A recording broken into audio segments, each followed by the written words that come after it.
नमस्कार, मी सुमित शंकर सावंत आणि तुम्ही पाहताय TV9 मराठी न्यूज टॉप 9 या बुलेटिनमध्ये तुमचं स्वागत। सुरुवातीला आपण मोठ्या टॉप 9 राजकीय बातम्या बघूयात।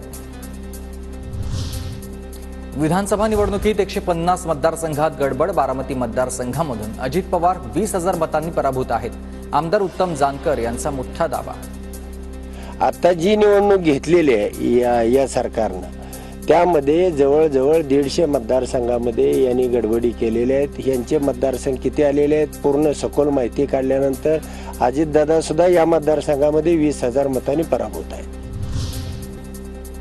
विधानसभा निवडणुकीमध्ये अजित पवार दादाचे 12 तर एकनाथ शिंदेचे 18 आमदार, भाजपाचे 77 आणि महायुतीचे अपक्ष धरून 110 फक्त जागा आलेल्या आहेत। जानकर यांचा हा स्फोटक दावा आहे। आता लोकमत नसलेलं सरकार 4 महिन्यात जमीनदोस्त झालेलं दिसेल अशी व्यूहरचना आखल्याचाही दावा आहे। अजितदादाजी फक्त 12 आमदार या ठिकाणी या राज्यामध्ये निवडून आलेले आहेत। हे लोकमताचं नसलेलं सरकार हे 4 महिन्याच्या आतमध्ये तुम्हाला जमीनदोस्त झालेलं दिसेल।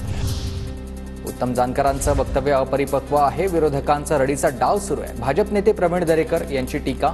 उत्तम जानकर कशाच्या आधारावर बोलतात त्यांनी स्पष्ट करावं असाही सवाल। रडीचा डाव उत्तम जानकर आणि महाविकास आघाडी खेळते अशी कुठली मशिनरी आहे की ज्या ईव्हीएम मध्ये ते घुसलेत।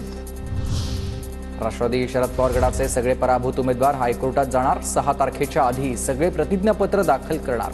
निवडणूक आयोगाचे नियम पाळले न गेल्यानं हायकोर्टात याचिका दाखल करणार। रुपाली ठोंबरे पाटलांसह 4 जणांविरोधामध्ये बीडमध्ये गुन्हा दाखल। स्क्रीनशॉट फेक असेल तर तपासात समोर येईल। बीडमध्ये जाऊन आव्हाडांचा बुरखा कायदेशीररित्या फाडेल। रुपाली पाटील आक्रमक। हा जो स्क्रीनशॉट आहे हा जर फेक असेल तर ती पोलीस यंत्रणा तपास करेल ना, आणि तो स्क्रीनशॉट खरा आहे का खोटा आहे हे जितेंद्र आव्हाडांना पण माहिती आहे।